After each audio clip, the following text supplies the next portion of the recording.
Mana shunaqa bitta bir voqea bo'lgan ekan.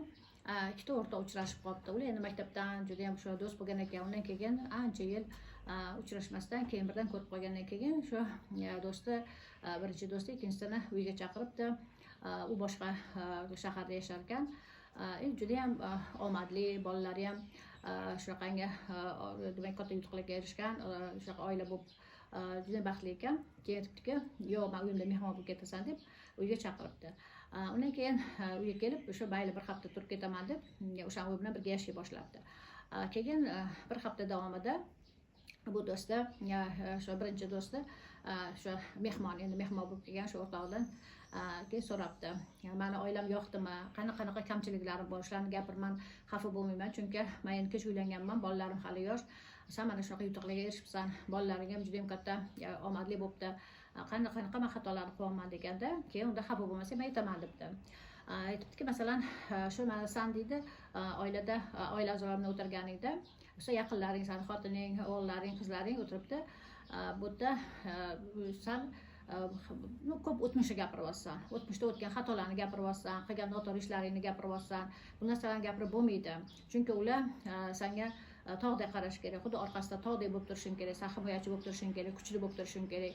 Sani qilgan xatolaring, sani qilgan noto'g'ri ishlaring, bular hammasi o'zingda qolishi kerak. Ularga gapirma, chunki ular ertaga bir narsani noto'g'ri qiladigan bo'lsa, sen agar unga tanbeh bersang, o'zizcha o'zidan shu xatolarni qilgansiz degan gapni gapiradi debdi.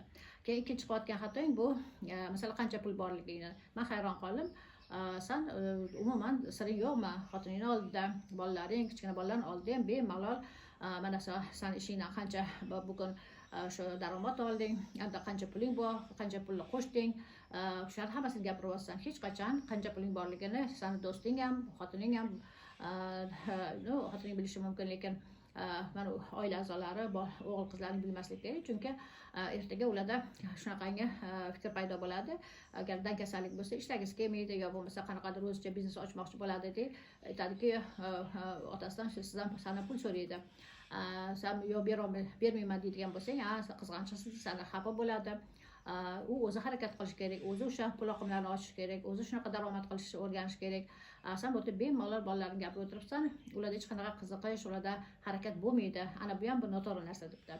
Keyin uchinchisi, har xil hayotda bo'lgan baxtsizlik, muammolar mana shu bir hafta ichida bir ikki marta shu mana ishxonangda bo'pti qanaqadir negativ holatlar, o'sha o'zing ishchilaring bilan bo'lgan hamma muammolarni hammasini gapirib olsam, o'sha yerda qanaqadir shu qo'rqadigan, nimadan qo'rqishingni, qanaqadir vahmalaringni ham gapirding. Keyin shu kamchiliklar, qanaqadir o'sha paytda sandan kim qanchadir pul olib ketdi, bu yoqda pul qolmadi, kassada pul qolmadi degan gaplarni ham hammasini gapirib olsam, bular hammasi shu ishxonada qolish kerak. Hech qachon sen bu gaplarni gapirma, chunki ertaga seni yuzingga soladi, sen o'zingni qilgan xatolaringni aytadi, chunki senga nisbatan ishonch yo'qoladi debdi. Keyin yana bitta xato bu, hali amalga oshmagan ideyalar, hali amalga oshmagan qanaqadir katta rejalarni bemalol gapirib olsan, bular hammasi shamoldek uchib ketadi, chunki bu seni bolalaring senga hasad bilan qarayotgani yo'q, bu hali amalga oshmagan. Rostdan ham amalga oshmagan rejalarni, planlarni даже shu bitta o'zi turganda ham qattiq gapirib bo'lmas ekan va tovushi baland qilib gapirib bo'lmas ekan. Mana she'rlar men aytadiki, men deydi o'ylagan deydi fikrimdan даже faqat yomon kuchlar, atrofdagi kuchlar fikrda ular o'qiy olmaydi deydi. Agar deydi og'zingdan chiqdimi deydi, bo'ldi deydi, ular ilib ketadi deydi, borib deydi, hamma deydi senga to'siqlarni, o'shaqangi deydi lavoshkalarni hamma seni ildiradigan hamma yomon tomonlarni o'ylab qo'yib deydi, borib deydi amalga oshmaydi. Sababi sen o'tirgan hozirgi holatingdagi, sen oldinga chiqmoqchisan, tepadagi kuchlar hali paydo bo'lmagan. Pastdagi kuchlar seni tepaga chiqishingga yo'l qo'ymaydi deydi.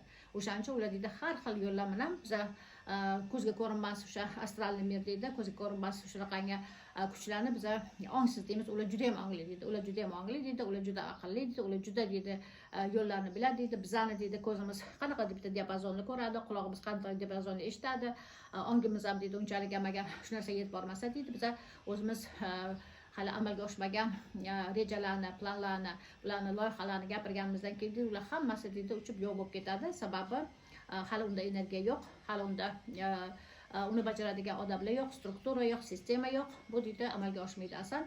Bolalarni oldida shu gaplarni gapiryapsan, hammani oldida, oila a'zolarini oldida hali amalga oshmaydigan, prosta xayolingga kelgan qanaqadir bir kichkinagina o'sha ideya, g'oyani deydi shunaqa qilib gapirdingki, u amalga oshmaydi. Chunki даже siz agar senga ishonmaydigan odam oldida, do'stlaring oldida yo bo'lmasa qaysi qarindoshlar oldida gapirsang, ular birpasda blok qo'yadi deydi. Blok qo'yadi deydi. Hech qachon maqsadli deydi, orzu havas ham etmaslik kerak. Amalga oshganda etish mumkin, bo'lmasa etmaydi deydi. Mana qancha deydi boy odamlar, qancha demak o'ziga ishongan, yutuqlarga erishgan odamlarga qaraydigan bo'lsangiz, ular hammasi deydi o'sha bu o'zini orzu havasini, maqsadini erishgandan keyingina amalga oshadi. Ko'plar deydi o'shani ham deydi bekitishga harakat qiladi deydi. Boylik bu rostdan ham omad ham bular hammasi bizani demak tinchlik deb hech kimga aytmasdan shunaqangi tinchlik bajariladigan ish deydi. Ular deydi yomon ko'radi deydi, hammaga maqtangan deydi. Mana endi hozir mana biza 40 kunlik boylik sirlari degan va boylik qonun qoidalari degan shunaqa kurs ochganmiz. Hozir ham qo'shilmoqchi bo'lib o'sha bilan shu gruppada ishlamoqchi bo'lganlar yozilishinglar mumkin Telegram kanali orqali, chunki unda juda ham rostdan ham biz bilmagan boylikda pullarni o'zini qonun qoidalari bor ekan. O'shalarga amal qilsangiz, o'zini rituallari bor, o'zini demak qonun qoidasi, o'zini sirlari bor ekan. Ana shu sirlarni sekin-asta mana o'rganyapmiz. Qo'shishingiz mumkin. Ana bu yerda ham shunaqa deyapti-ki, boylik bilan pul bular hammasi deydi tinchlikda yaxshi ko'radi deydi, hammaga ovoz solib gapirish kerak emas.